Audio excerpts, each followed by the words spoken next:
Vegetarian Club Sandwich.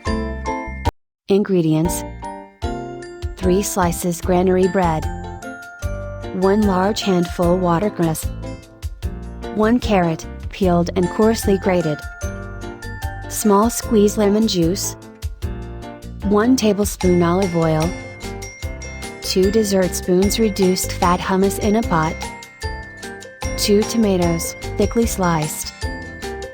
Method: toast the bread. Meanwhile, mix the watercress, carrot, lemon juice and olive oil together.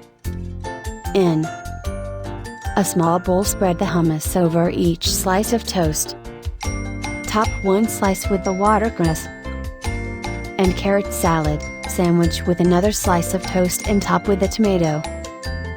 Lay the final slice of bread, hummus side down, then press down and eat as is or cut the sandwich into quarters.